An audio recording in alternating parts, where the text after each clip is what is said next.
15 years and not even a handshake. I'm Harvey Wilson, 51 years old, senior driver at Highvale Syndicate Freight out of Tulsa, Oklahoma. Been with them since they had just 3 trucks and a dream. Now they had 28 rigs, contracts with some of the biggest distributors in the Midwest, and a new operations manager who didn't know the first thing about loyalty. When Highvale got bought by some investment firm last spring, I knew changes were coming. Just didn't think they'd start with me. The new ops manager, Darren Kelly, had an MBA and slick shoes that had never seen the inside of a truck cab. He'd been eyeing my salary for weeks, making comments about legacy costs in meetings. That morning I'd pulled in from a 3-day haul to Denver, on time like always, when Darren called me into his glass-walled office. The termination papers were already printed out. My replacement, some kid fresh out of driving school, was waiting in the break room. "We need to streamline operations," Darren said, not meeting my eyes. "It's nothing personal, just numbers. Your salary's nearly double what we can pay a new driver." I nodded, didn't argue. Didn't tell him that Thompson Foods had been shipping exclusively with us for 8 years because I helped their dock manager move his mother's furniture when the nursing home closed. Didn't mention that Western Distributing renewed their contract 3 times because I always found a way to make their emergency shipments happen, even on holidays. 15 years of perfect safety records. Never missed a delivery window. Known every client by name. "Severance is 2 weeks," Darren continued, pushing the papers across his desk. "Company policy." I signed without reading. Handed over my keys, my security badge, and my company credit card.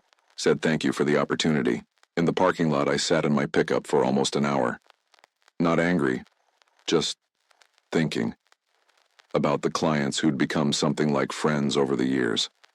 About the Christmas cards I got from shipping managers across 6 states. About how this Darren didn't understand that in this business, shipments moved on relationships as much as diesel. My phone buzzed. Text from Bill Thompson himself. "Heard what happened. Those corporate idiots. Call me." Then another from Jerry at Western. "This true about you leaving? Let's talk before you make any decisions." By the time I pulled out of Highvale's lot, 3 more messages had come in. I didn't answer right away. Just drove home and sat on my porch, watching the sunset paint the sky orange over the Oklahoma plains. They'd fired a driver but lost something worth a whole lot more. I started at Highvale back when it was just old man Jenkins and his son trying to build something. Jenkins taught me everything: how to navigate mountain passes in winter, how to talk to clients, how to solve problems on the road without calling in. "The freight business isn't about trucks," he'd say. "It's about trust." For 15 years, I'd built that trust 1 mile at a time. When the big ice storm hit Kansas City in 2016, I was the one who got the medical supplies through to 3 hospitals. When floods washed out the main highway to Wichita, I found the back roads. When Thompson Foods needed an emergency shipment of packaging after a warehouse fire, I drove straight through 36 hours to make it happen. My wife, Elaine, knew the drill. Sometimes I'd be gone for days, but I always came back with stories. Our kids grew up with me on the road half the time, but they never doubted I'd be there for the important stuff. Missed some baseball games, sure, but never a graduation or birthday. When Jenkins sold the company 5 years back, things started changing. Slowly at first, new policies, more paperwork, less flexibility. The new management kept me on because the clients asked for me by name. "Send Harvey," they'd say. "We know it'll get there if he's driving." Darren arrived 6 months ago, fresh from some big logistics outfit in Chicago. Started talking about efficiency metrics and driver rotation. Didn't understand why we let certain clients set their own delivery windows. Couldn't figure out why Thompson Foods got priority treatment. "They're not our biggest account," he'd argue in meetings. "No," I'd explain, "but they're our most loyal. Been with us since the beginning." He'd smile, that corporate smile. "Loyalty doesn't show up on balance sheets." I noticed the cracks forming. Started hearing whispers about rate hikes for our oldest clients. Saw how Darren hired drivers based on how little they'd work for, not how well they could drive. Watched him cut corners on maintenance. 3 weeks ago, I pulled him aside after he chewed out Dave, one of our best mechanics, for wasting time on preventative maintenance. "You're going to lose good people," I warned him. Darren laughed. Everyone's replaceable, Harvey. That's business 101. I didn't argue. Just went back to my roots, checking in with clients, making my deliveries.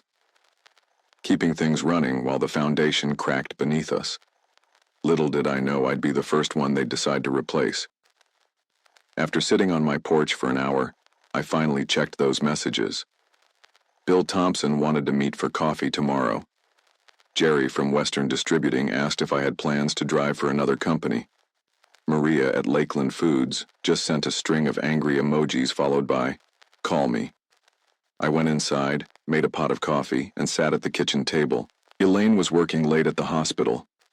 The house felt too quiet. I pulled out my logbooks, 15 years of routes, deliveries, relationships. Highvale didn't own those. They'd fired the driver but forgotten about the connections I'd built. My phone rang. It was Jenkins. Must have heard the news through the grapevine. "Damn shame what they're doing to my company," he said, voice gruff with age and anger. "I never should have sold." "You did what you had to do," I said. "Your wife's medical bill." "Still," he cut in. "I built that place on relationships, not spreadsheets. These new boys don't understand the business." After we hung up, I stared at my hands, calloused, weathered from years of driving, loading, problem-solving. 15 years gone with a single signature. The next morning, I met Bill Thompson at Riverside Cafe. He didn't waste time. "I heard what happened," he said, sliding into the booth. "Bunch of idiots. You've personally saved our bacon more times than I can count." "Just doing my job," I said. "No," Bill shook his head. "You did more than your job. Remember when our cooling system failed at the Broken Arrow warehouse? You got that shipment to our backup facility at 2 a.m. in a snowstorm." I shrugged. "Freight doesn't wait for good weather." Bill leaned forward. "We've got a contract with Highvale, but it's got a 30-day termination clause. Who are you driving for next? Because that's where our business is going." I hadn't even thought about next steps yet, but Bill's words planted a seed. By lunchtime, I'd met with Jerry from Western, who said the same thing. By dinner, 3 more clients had reached out with similar messages. Driving home, I passed Highvale's yard, saw my old truck, already reassigned to that young driver. Through the office windows, I could see Darren in a meeting, pointing at charts on a screen. That's when it hit me. Darren saw drivers as interchangeable parts, but clients saw us as relationships. For 15 years, I'd been the face of Highvale to most of our major accounts. I wasn't just a driver, I was their trusted partner. I pulled into my driveway, mind racing. Called my buddy Frank, who'd left Highvale last year to drive for a competitor. "What would it take," I asked, "to start our own outfit?" Frank was quiet for a moment. "You serious about this, Harvey?"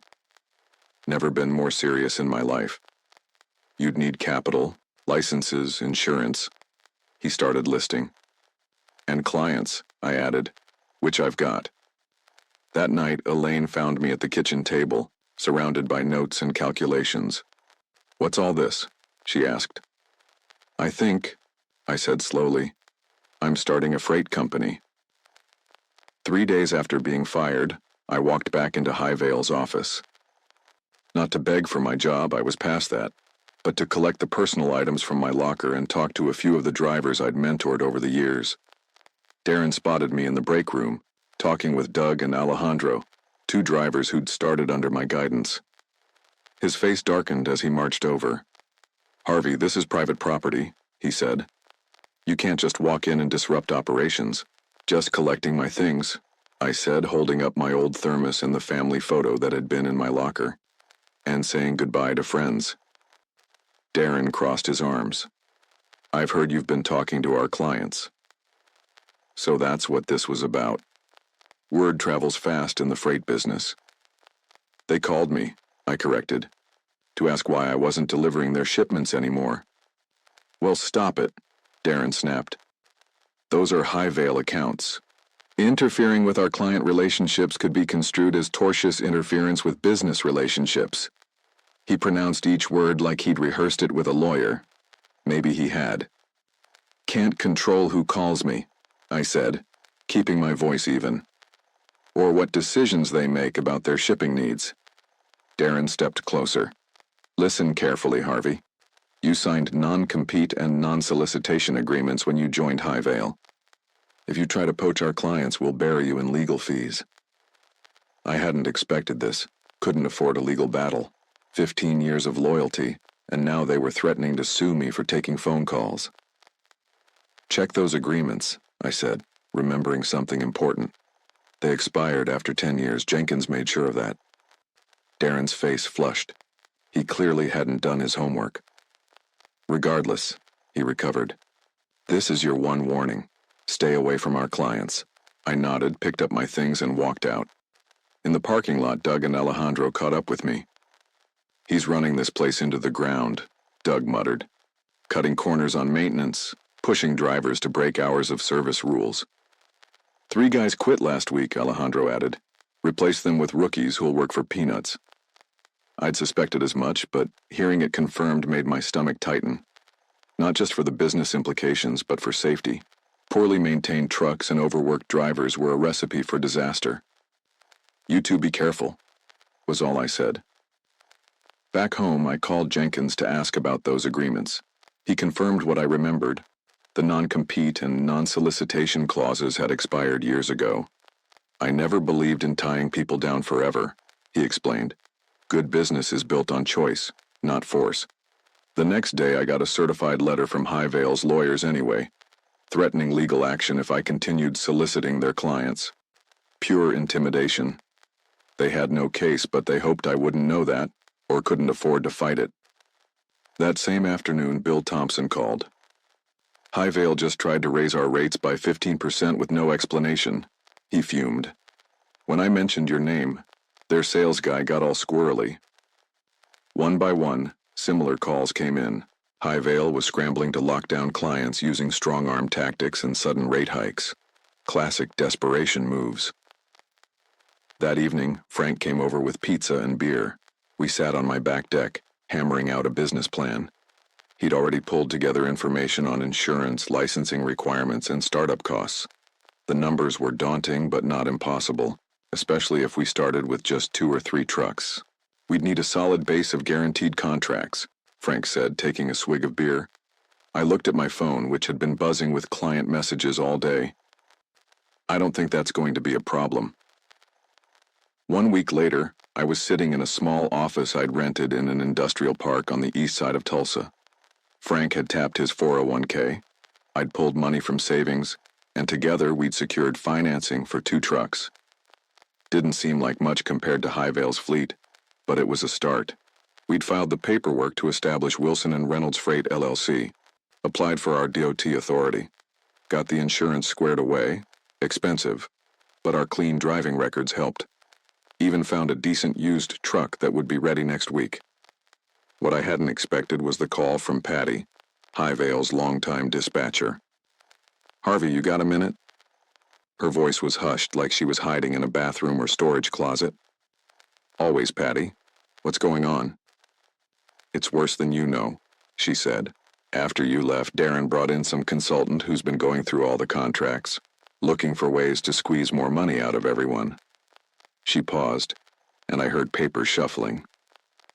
But that's not the worst part. They're planning to shut down the Tulsa operation entirely in 6 months. Move everything to Kansas City where they've got some tax incentive deal. Everyone here is getting laid off. They just don't know it yet. The news hit me like a physical blow. Highvale had been a Tulsa fixture for decades. 40-some families depended on those jobs. How sure are you about this? I asked. 100%. I saw the documents myself when I was filing.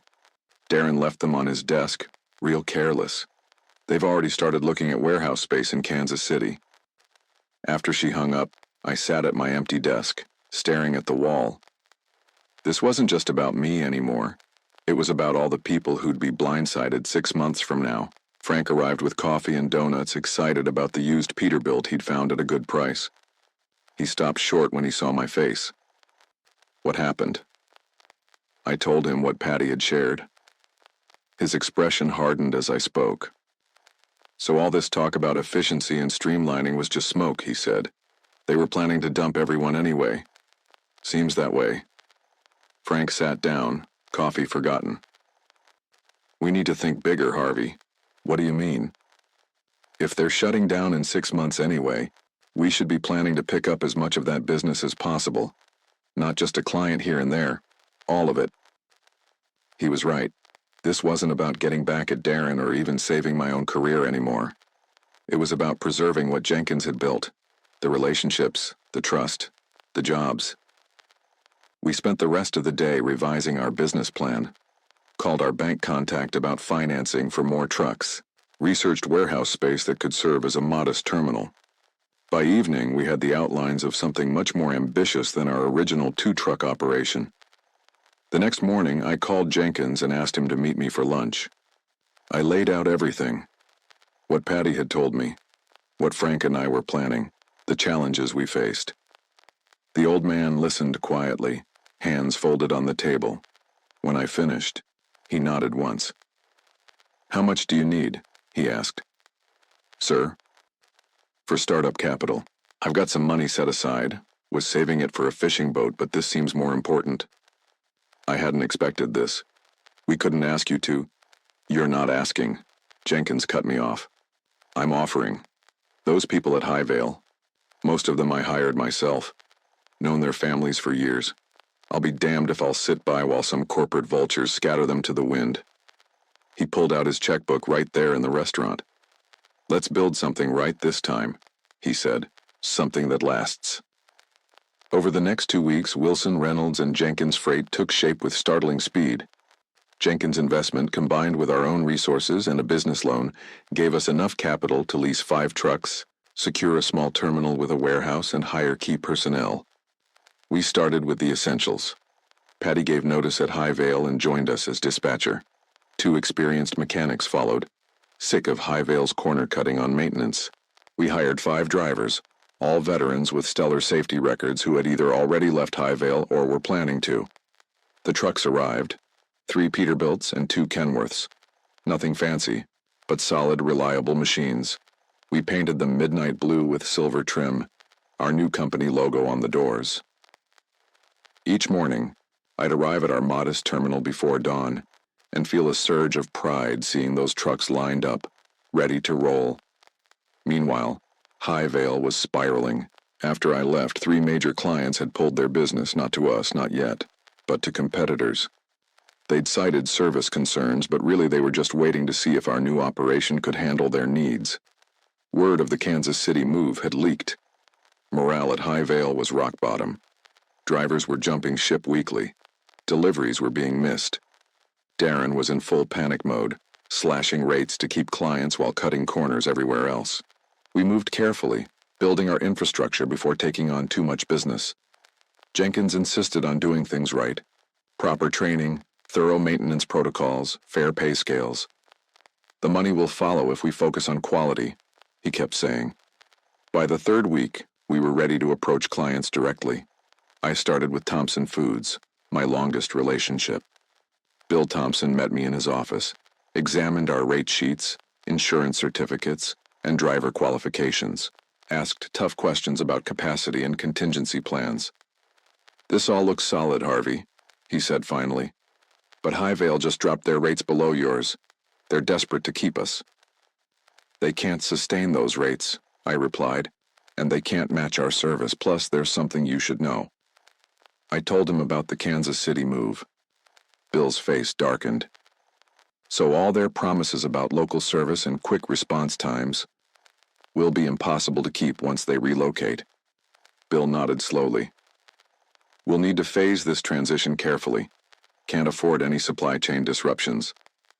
"We've got a plan for that," I assured him, outlining our gradual implementation strategy. By the end of the meeting, we had a handshake deal. Thompson Foods would move 20% of their shipping to us immediately, with the rest transitioning over 60 days.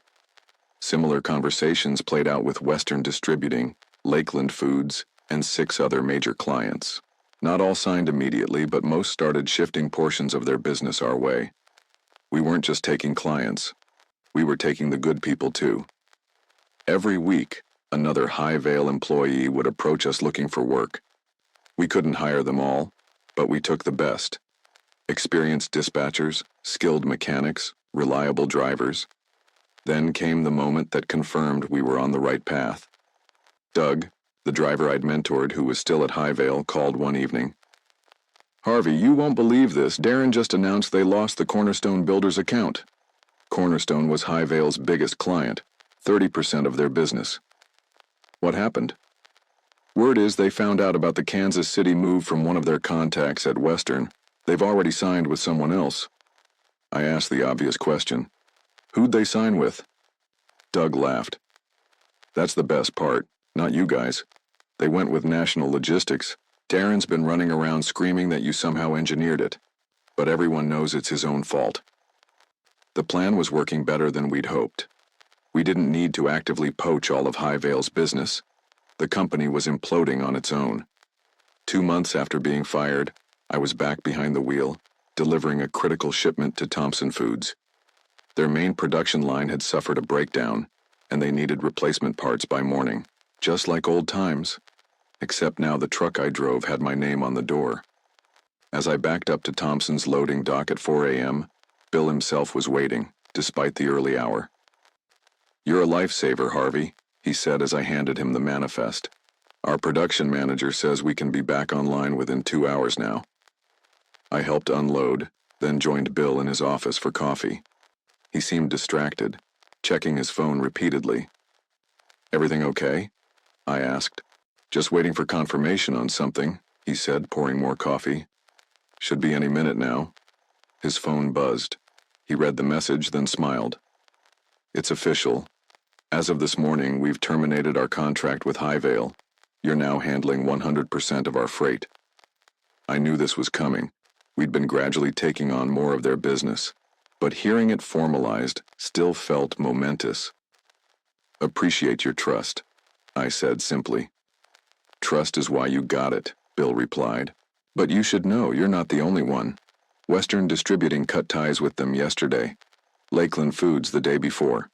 From what I hear, Highvale has lost 80% of their Tulsa business in the last 6 weeks." On the drive back to our terminal, I passed Highvale's yard. The lot was half empty. A "for lease" sign had appeared on the fence. Through the office window, I could see Darren on the phone, gesturing frantically. I didn't feel the satisfaction I'd expected. Just a quiet sense that things were working out as they should. We hadn't stolen anything. We'd simply built something better, something based on the values that had always mattered in this business. Back at our terminal, Jenkins met me in the break room. "Have you heard?" he asked. "About Highvale losing most of their clients?" "Yeah." Jenkins shook his head. "More than that. They're declaring bankruptcy, effective immediately." 6 months after being fired from Highvale, I stood in the yard of Wilson, Reynolds, and Jenkins Freight, watching our fleet, now 15 trucks strong, head out for the day's deliveries. Our small terminal had expanded to include a proper warehouse and maintenance facility. We employed 32 people, most of them former Highvale workers. Highvale Syndicate Freight no longer existed. After the bankruptcy, their assets had been liquidated, their contracts scattered to various competitors. We'd acquired 3 of their trucks at auction, good machines that had been poorly maintained. Our mechanics had spent weeks getting them back into proper shape. Darren had left town. Last I heard, he'd taken a position with a logistics firm in Phoenix. The investment group that had bought Highvale from Jenkins had written off the entire venture as a loss. Jenkins joined me in the yard, leaning on his cane. At 73, he wasn't actively managing day-to-day operations, but he came by most mornings to have coffee with the drivers and share his wisdom. "Never thought I'd be back in the freight business," he mused, watching a Peterbilt pull out loaded with industrial equipment bound for Kansas City. "Having regrets?" I asked. He laughed. "Hell no. Best decision I've made in years." We walked back inside where Patty was coordinating the day's routes. Frank was reviewing maintenance schedules with our lead mechanic. The place hummed with purposeful activity. "You know what makes this work?" Jenkins said, pouring himself another cup of coffee. "It's not the trucks or the contracts or even the capital. It's the people." He wasn't wrong. We'd built something valuable because we valued the right things. That afternoon, I took a rare day off. Drove out to the lake with Elaine, Sat on the dock with fishing poles, not really caring if we caught anything. Happy? She asked simply. I considered the question, watching the sun glint off the water. Yeah, I said. I am. Sometimes the long haul isn't about the miles. It's about the journey back to what matters.